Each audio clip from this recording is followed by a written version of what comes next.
If you look around, you will notice that not all the wind turbines look the same. In fact, with so many different types of technology, variations are natural. Difference between these towers is difference between you and I. Age.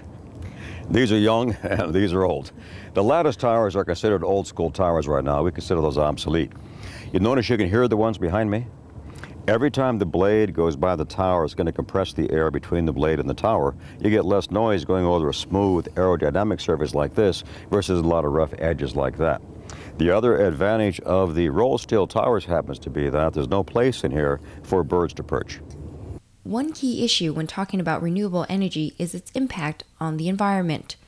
This includes the local animals that may be affected, especially birds. When you design a wind farm, you want to make sure what the impact is going to be on all species. The Coachella Valley is home to 58 mammals, 46 reptiles, amphibians, and 300 species of birds. And before we build a wind farm, we're going to make sure that we know what the impact is going to be on all those species.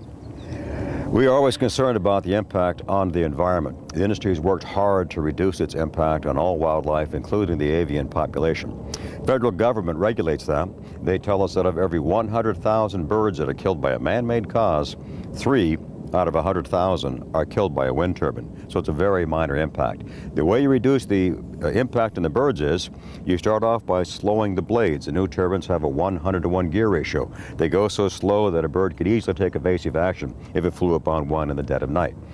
Next thing you do is you eliminate the lattice towers where the birds can perch and you go to the rolled steel towers. Next thing you do is you put in a flashing red light as opposed to a constant red light. Next thing you do is you practice clear cutting near the base of the tower to eliminate the food supply. And in some locations they're actually creating new habitat for raptors away from the wind farm. You put up a new stand of trees with dead openings on top for large raptors to roost. Before any type of energy plant is built, massive surveys and research is done to make sure impact is minimal. Every power plant, regardless of its fuel source, has to produce an environmental impact study before they're allowed to build a wind farm, a power plant, including the wind farm. You perform what's called a pre-construction avian study. You have to identify your local species first. We do the same thing here. So we are keenly aware of our impact on the environment, and these operators do a good job of reducing that impact to the environment to an absolute minimum.